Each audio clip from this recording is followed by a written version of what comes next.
నమస్తే, welcome to Suman TV. కోల్కతాలో జరిగిన వైద్యురాలపైన అఘాయిత్యానికి సంబంధించి దేశవ్యాప్తంగా నిరసనలు వ్యక్తమవుతున్నాయి. అసలు ఆ డాక్టర్ పైన ఇలాంటి అఘాయిత్యానికి పాల్పడినటువంటి వ్యక్తులను కాపాడేటువంటి ప్రయత్నం జరుగుతుందా?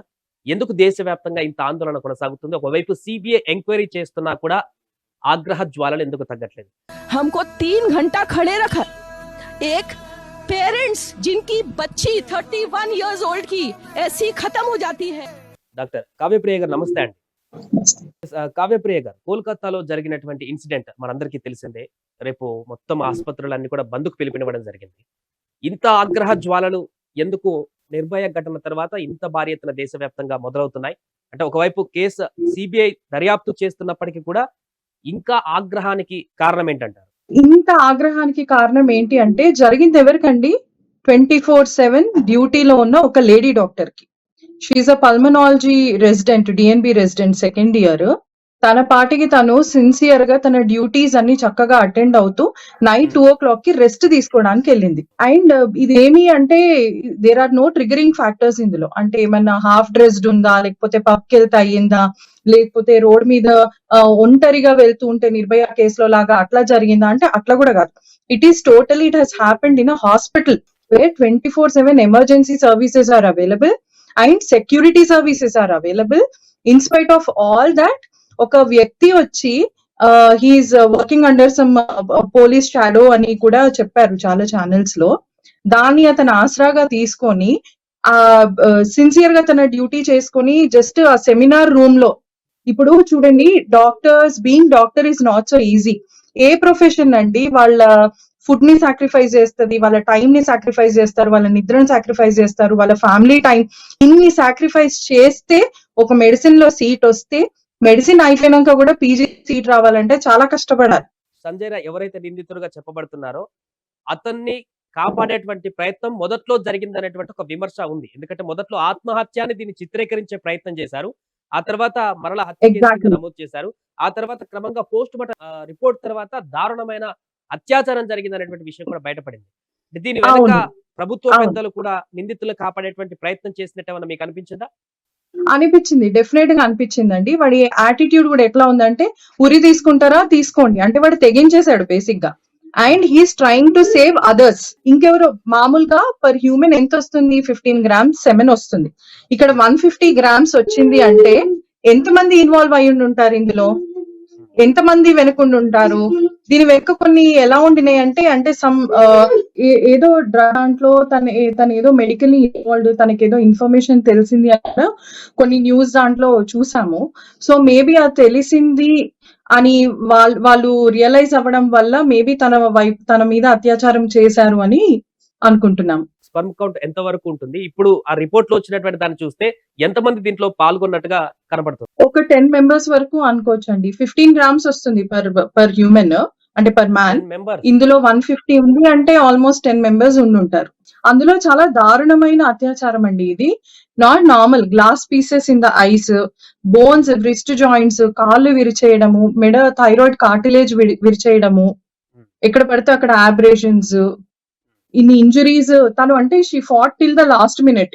ఇన్ని విన్నాక మనము చూస్తే గనక she fought till last minute అని మనకు అర్థమైంది. So and also vaginal bleeding, half naked గా అట్లా సెమినార్ రూమ్ లో.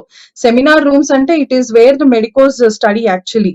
అక్కడ మాకు సెమినార్స్ అవుతాయి, లెర్నింగ్ ప్రోగ్రామ్స్ అవుతాయి అలాంటి రూమ్ లో. అండ్ బేసిక్ గా ఒకటి ఏంటి అంటే 24/7 ఆన్ కాల్ ఉన్న డ్యూటీ డాక్టర్ కి అంటే ఒక పడుకునే వసతి కూడా లేదా అంత పెద్ద హాస్పిటల్లో. వాళ్ళు మామూలుగా తననే కాదంట, any resident who is on duty వాళ్ళు థర్డ్ ఫ్లోర్ సెమినార్ దానికి వెళ్ళి పడుకుంటారంట. అంటే మామూలుగా ఎవ్రీ డిపార్ట్మెంట్ కి ఎలా ఉండాలి అంటే, let it be gynaec, casualty or any other branches, వాళ్ళకంటూ ఒక డాక్టర్స్ రూమ్ ఉండాలి, అందులో వాష్రూమ్ ఫెసిలిటీ ఉండాలి. అండ్ ప్రతి డిపార్ట్మెంట్ క్యాజువాలిటీ దగ్గర ఒక సెక్యూరిటీ గార్డ్ అన్నది డెఫినెట్ గా ఉండాలి. ఇవేవీ లేకుండా వాళ్ళకి సరిగా వసతులు కల్పించక ఆ థర్డ్ ఫ్లోర్ సెమినార్ రూమ్ లో పడుకోవడం అన్నది ఇట్ ఈస్ వెరీ పాథటిక్. వినడానికి కూడా మాకే బాధ అనిపించింది. అంటే ఇది బయట జరిగిన ఘటన కాదు, గతంలో బస్సులో జరిగినట్టు నిర్భయ ఘటన కూడా కాదు, లేదా ఎక్కడ నిర్మానుష్య ప్రాంతంలో జరిగినటువంటి ఘటన కూడా కాదు. సెమినార్ హాల్లో ఎస్. మీరు చెప్తున్నట్టుగా వాళ్ళందరూ మెడికోస్ ఉన్నటువంటి ప్రాంతం, నియర్ బై ఉన్నటువంటి ప్రాంతంలోనే ఇంత దారుణం జరిగింది. అంటే అందరు చుట్టుపక్కల పడుకొని కూడా ఇంతమంది లేరు గదండీ! అవును. ఎవ్రీవన్ అది ఈస్ యాక్టివ్‌లీ వర్కింగ్ దేర్. అవును. అంతమంది చుట్టుపక్కల ఉన్నా కూడా ఇలాంటి ఘటన జరుగుతుందంటే అక్కడ సేఫ్టీ ప్రికాషన్స్ ఏ రకంగా ఉన్నాయనేటివి ఇప్పుడు అందరూ క్వెషన్ చేస్తున్నారు. ఎగ్జాక్ట్‌లీ. సేఫ్టీ అండ్ వాళ్ళెంత ప్లాన్డ్‌గా చేశారు. ఎక్కడ హ్మ్. కూడా ఒక సౌండ్ ఇప్పుడు మామూలుగా ఎవరి మీదన్నా అటాక్ జరుగుతుందంటే అరవడము, ఎంతో కొంత సౌండ్స్ ఒస్తాయి. అవును. కానీ ఇక్కడ ఎటువంటి సౌండ్స్ రాకుండా అసలు జరిగిందని గూడా ఎవరికీ తెలియకుండా అంత చేశారు అంటే definitely this is a planned thing. దీనిపైన ప్రభుత్వం హ్మ్. అనుకున్నంత రీతిలో స్పందించట్లేదనేటువంటి విషయాన్ని మీరు ఖండిస్తారా? లేకుంటే ఆబ్వియస్లీ. దాన్ని అది చాలా క్లియర్‌గా తెలుస్తుంది గదండీ! దిస్ ఈస్ అంటే చాలా క్లియర్‌గా తెలుస్తుంది. అయిన వెంటనే తర్వాత ఎవిడెన్సెస్ అన్ని తీసేయడానికి గూడా అదంతా కూల్ చేయడము, అవన్నీ ఎందుకు హ్మ్. చేస్తారు? డెఫినెట్‌గా అవును. Some higher authorities are involved ఇందులో. మరి గవర్నమెంట్ నుంచే ఎవరో ఇన్వాల్వ్ అయి ఉన్నారని మా అందరికీ అనిపిచ్చింది. అక్కడ పశ్చిమ బెంగాల్ గవర్నమెంట్, ఇప్పుడు కేంద్ర ప్రభుత్వం దర్యాప్తు సంస్థ చేస్తుంది. సో 2 గవర్నమెంట్‌లను కూడా దర్యాప్తుకు సంబంధించి ఒక సీరియస్‌నెస్ అయితే కనిపించట్లేదా? డెఫినెట్‌గా తెలుస్తుంది కదా మనకి. మీరందరూ వైద్యులు ఇప్పటికే నిరసన చేస్తున్నారు కొద్ది రోజుల నుంచి. ఇలాంటి యెస్. మరలా యెస్. జరగకుండా ఉండేందుకు ఎలాంటి సజెషన్ చేయబోతున్నారు ప్రభుత్వాలకి, వ్యవస్థలకి? 24/7 డ్యూటీలో ఉన్న వాళ్ళకి ఫుడ్ గాని, లేకపోతే వాళ్ళు పడుకునే వసతులు గాని, సేఫ్టీ గాని పడుకున్నా గూడా సేఫ్టీ అండ్ సెక్యూరిటీ గాని, ఇంకొకటి ఇప్పుడు ఇది అనుకుంటున్నాము. మేము వర్క్ చేసినప్పుడు మా మీద అటెండర్స్ నుంచి అటాక్ అయ్యేది చాలా వరకు. ప్రెగ్నెంట్ వుమెన్ తను ఏదో డేంజర్ సిట్యుయేషన్ లో వచ్చింది. బీపీ ఎక్కువుంది. పొట్టలో బిడ్డ చనిపోయి వచ్చింది. అది బయట చనిపోయినా మా దగ్గర తీసుకొచ్చాక మేము అనౌన్స్ చేస్తే మా మీద దాడి చేయడానికి వచ్చేవాళ్ళు. హ్మ్. సో అంటే వాళ్ళు ఫస్ట్ డినైల్‌లో ఉంటారు. సో అట్లా మా మీద దాడులు మామూలుగానే జరిగేవి. కానీ ఇది చూస్తే చాలా పకడ్బందీగా తనని డెఫినెట్‌గా చంపేయాలన్న ఇంటెన్షన్ తోనే వాళ్ళు చాలా ప్లాన్డ్‌గా అండ్ ఎవరైతే మనకిప్పుడు దొరికాడో ఆ వ్యక్తికి ప్రతి ఒక్కటి తెలుసు. ఆ అమ్మాయి ఎక్కడ ఎళ్తుంది అంటే నైట్ షిఫ్ట్ డాక్టర్స్ ఎక్కడ పడుకుంటారు? ఏ టైంలో ఎక్కడికెళ్తారు? తనని చాలా మెటిక్యులస్‌గా ఫాలో అవుతూ చాలా ప్లాన్డ్‌గా చేశారు అనైతే అర్థమవుతుంది.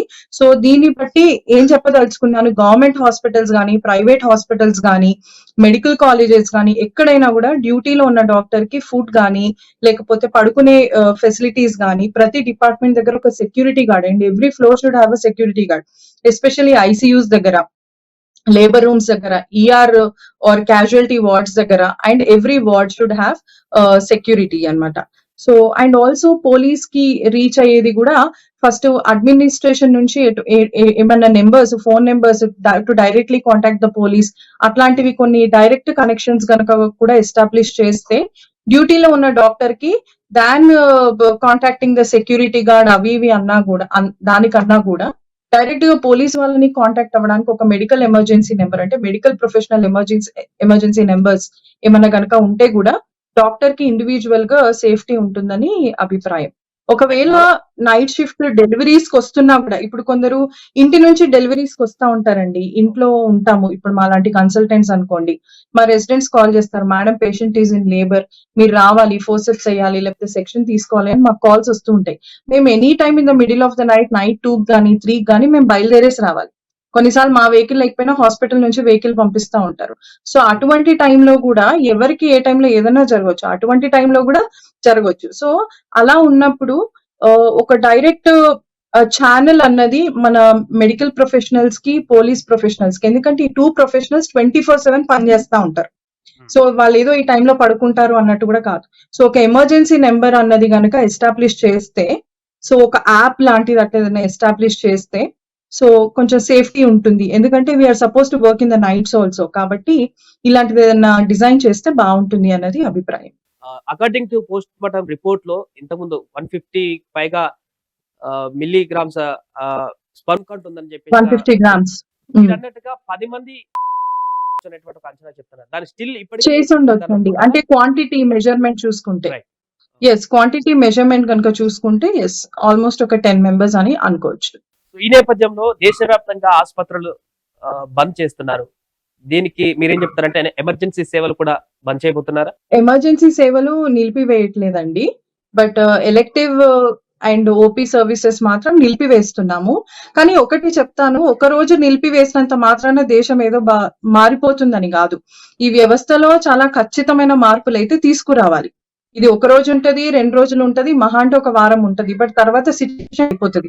ఎవరు పట్టించుకోరు. కానీ ఈ సిట్యుయేషన్ ని ఇప్పటికిప్పుడే గనుక జడ్జిమెంట్ ఇచ్చి వాళ్ళకి గనుక చక్కగా పనిష్మెంట్ ఇస్తే ఇంతమంది చాలా నిస్వార్థంగా సేవలు చేస్తున్న వాళ్ళకి ఎంతో కొంత సాటిస్ఫాక్షన్ అన్నది ఉంటుంది. అండ్ ఇక మీదట కూడా మన లా ఏంటంటే ఇట్లాంటి వాటికి కొంచెం అగ్రెసివ్ గా వాళ్ళు అప్రోచ్ అయ్యి నిందితులను పట్టుకొని అప్పటికప్పుడు కనుక వాళ్ళని పనిష్ చేస్తే చాలా మందికి కొంచెము సెక్యూర్ గా కూడా ఫీల్ అవుతారు, హ్యాపీగా కూడా ఫీల్ అవుతారు. సో దీన్ని దయచేసి డీలే చేయకుండా ఎంత తొందరగా సిబిఐ ఇన్వెస్టిగేట్ చేసి అంత అగ్రెసివ్ పనిష్మెంట్ ఇస్తే ఇలాంటివి కంట్రోల్ అవుతాయి. భయం రైట్, అన్నది థ్యాంక్ యూ. ఉండాలండి సొసైటీలో. ఎస్, థ్యాంక్ యూ కావ్యప్రియ గారు. సో మొత్తానికి అది దేశవ్యాప్తంగా కొనసాగుతున్నటువంటి వైద్యుల ఆందోళన, కోల్కతాలో జరిగినటువంటి అతి దారుణమైనటువంటి ఘటనకు సంబంధించి ముక్త కంఠంతో నిరసన వ్యక్తం చేస్తున్నారు. బట్ అనుకున్న స్థాయిలో ప్రభుత్వం నుంచి ఈ కేసుకు సంబంధించిన పురోగతి ఉండట్లేదు అనేటువంటి ఒక ఆందోళన కలిగిస్తుంది. అంతేకాక వైద్యులందరూ కూడా డిమాండ్ చేస్తుందంటే మాకు రక్షణ కల్పించాలి, సేఫ్ గా మీ వైద్యం వృత్తి చేసుకునేటువంటి విధంగా ఒక భరోసాను కల్పించాలి. ఈ ఘటన తర్వాత భయాందోళన కలుగుతుంది అనేటువంటి ఒక అంశాన్ని మహిళా డాక్టర్లందరూ కూడా తెరపైకి తీసుకువస్తున్నారు. చూడాలి మరి ప్రభుత్వం దీనిపైన స్పందించి ఎలాంటి కఠిన నిర్ణయం తీసుకుంటుంది, కేసుకు సంబంధించి ఇంకా ఎలాంటి ముందడుగు పడుతుంది అనేటువంటి అంశాన్ని చూస్తూనే ఉండండి సుమన్ టీవీ.